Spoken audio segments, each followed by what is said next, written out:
Yeah. Woo. I like this one.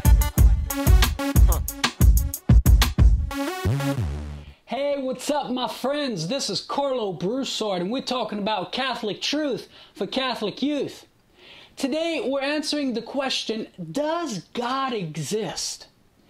And we're going to answer the question by referring to one of the arguments for the existence of God, articulated by the great St. Thomas Aquinas, the argument known as the proof of contingency. Now, contingency simply means to depend upon something else outside of myself for existence. And the argument goes like this. The first point to make, or our first premise for the argument, is this. Everything or every reality that we experience in our lives is unnecessary for existence. Let's look at the human person. For every human person that exists, there was a time when that human person did not exist. And at the time when that human person did not exist, other persons, along with the universe itself, were existing and functioning. For example, when I was just a thought in my mom and dad's mind, my mother, my father, my siblings, the universe itself were existing, functioning, getting along just fine without me. So, what do I conclude from this? I am not necessary for their existence, nor am I necessary for the existence of the universe. I am an unnecessary being for existence, that is. And further, I'm not even necessary for my own existence. I could not have brought myself into existence from a state of non-existence. Why? You can't give what you don't have. If I didn't have existence to begin with, how could I give myself existence?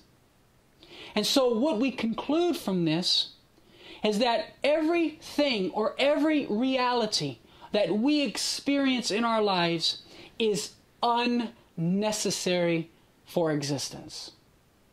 The second point to make, that is the second premise of our argument, is this. Reason demands that you cannot have an infinite chain or an infinite series of unnecessary beings for existence. What do I mean by that? You can't have a series of realities that consist of nothing but unnecessary realities for existence. You cannot have a series without limit. You cannot have a series without a beginning consisting of unnecessary beings for existence. Why? Because, my dear friends, there would be no reasonable explanation for the fact that things do exist.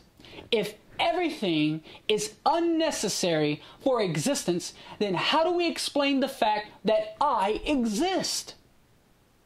And so reason demands, and we must conclude, there must be a first principle, one being or one reality that is necessary for existence, and that which gives existence to those things and realities that have gone from a state of non-existence to a state of existence.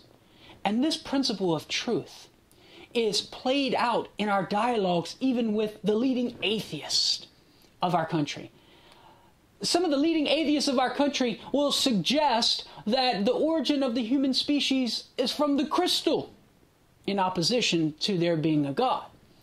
Well, the question still remains, friends, what gave existence to the crystal, for argument's sake? And further, the leading atheists of our country, the top dog, the Mac Daddy of atheism in America, has suggested the possibility that human life has been planted on this earth by aliens. Yes, I said aliens. Well, my friends, just for argument's sake, the question still remains, what gave existence to the aliens? And so we see that reason demands there must be a first principle. There must be one reality, one being that is in fact necessary for existence itself and that which gives existence to all those things that we experience that exist.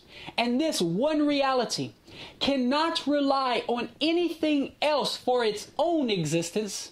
Otherwise, it too would be unnecessary for existence.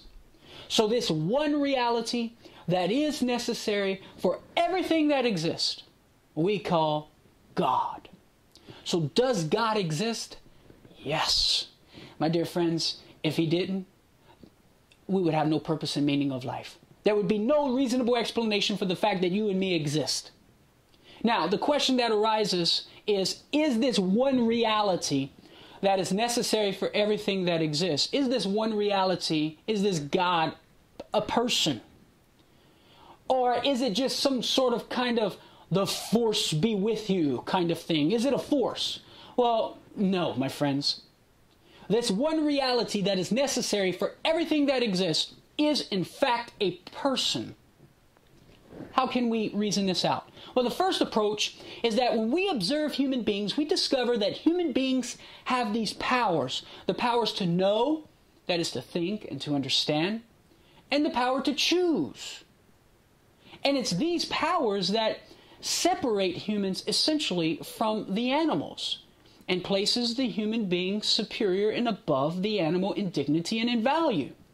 Well, think about it. If the creation has these powers to know and to choose, i.e. that which makes a thing a person, well then reason follows. It follows according to reason that the Creator, that which gives existence to the powers of knowing and choosing, that Creator must in fact also have the powers to know and choose. Therefore, that one reality necessary for existence must be a person.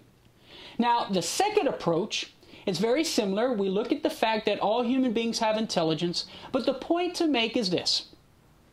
All human beings have intelligence, but in different degrees. There are degrees of perfection within the category of intelligence. My friends, I'll be the first to admit there are many, many people out there that have a superior degree of intelligence than I do. And I think I can at least say I have a tidbit more intelligence than, say, let's say my 4-year-old son. So we see degrees of perfection within intelligence from least to greatest.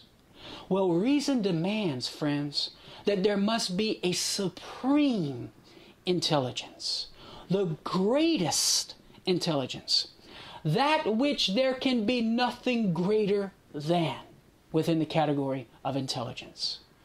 That reality, that is the greatest intelligence, is this one reality we call God.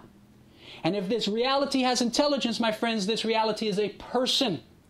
And so here we see, according to reason, that this one reality necessary for everything that exists, that we call God, is in fact a personal God and not just some force. A God who knows us, a God who loves us.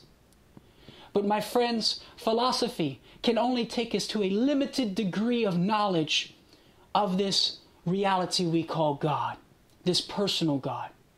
With the advent of Jesus Christ, though, Jesus Christ comes, the Son of the living God, taking flesh, revealing to us the inner nature of God.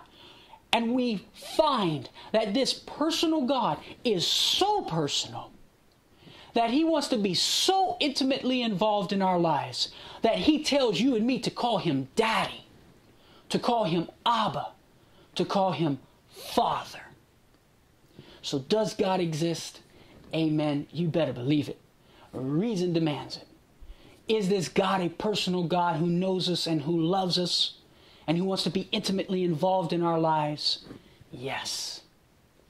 Be on the lookout for more Catholic truth for Catholic youth.